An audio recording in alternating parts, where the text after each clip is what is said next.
It's April 30th, 2024, and I'm Todd Dunn, and today I am on board my Allied Princess 36 Sequester. I just shifted the ladder up to the bow and climbed up here. Today's projects on the boat were pretty minimal. I finally found my Allen key set at home. Somehow it had migrated to a drawer in my desk rather than in my toolbox, but it turned up and I replaced the shaft zinc. It's a very easy thing. You take the old one off, use a wire brush, brass wire brush, to clean up the shaft where the old one was to get nice shiny metal, and then put the new zinc on. And they just tighten up with Allen key 1/4-inch bolts. So very simple. And then I got ambitious and I masked the boot stripe. While I was cleaning up the top 2 feet or so of bottom paint on the hull, I did scratch the boot stripe a little, so I'm going to sand it out and repaint it. And I think I'm going to change the color because I checked and I only have maybe 1/4 of the flag blue paint that I need to repaint the boot stripe. So I got a whole bunch of seafoam green, which is a pretty bright green, more than enough for 10 coats if I want. So I think I'm gonna change the color to seafoam green, which should really pop, as they say. It's a really bright color. So anyway, what else is up?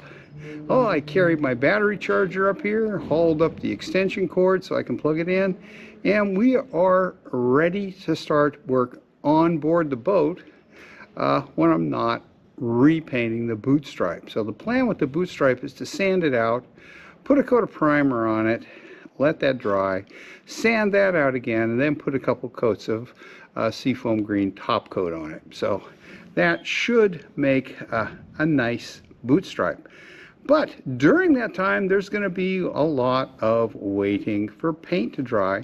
So I'm going to come up here, and when I first get here, I'll plug in my extension cord and come up and hook up the battery charger and start topping the batteries up.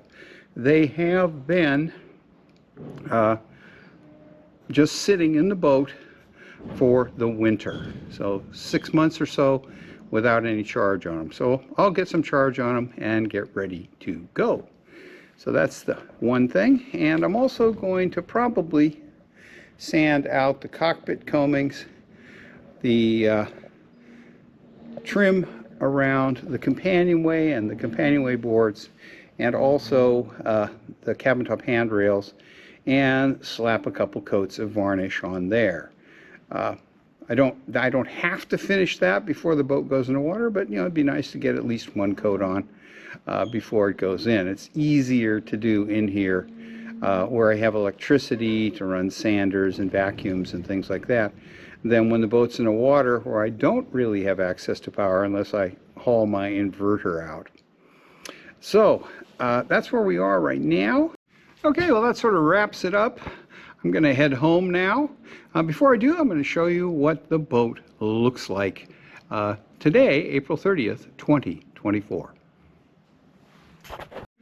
Alrighty, turned the camera around. Here we are looking forward. You see the companionway slide to go down below, and the cabin top right up to the bow, and right up there on the starboard side is my ladder that I have to climb down. Only hard part really is getting on and off the ladder. And back here,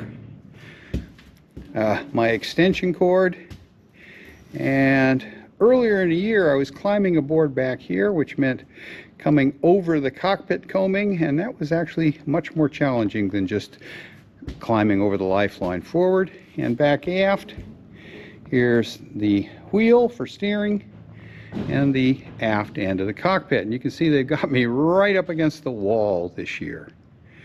And that's what it looks like in here. There's a Bristol Channel Cutter 28 next to me. It's been my neighbor for about 4 years now.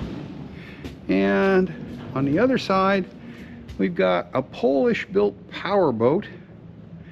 and then a lobster yacht, and the blue boat over there is a Sabre 362. So I'm in reasonably good company here. Okay, that wraps it up. Thanks for watching.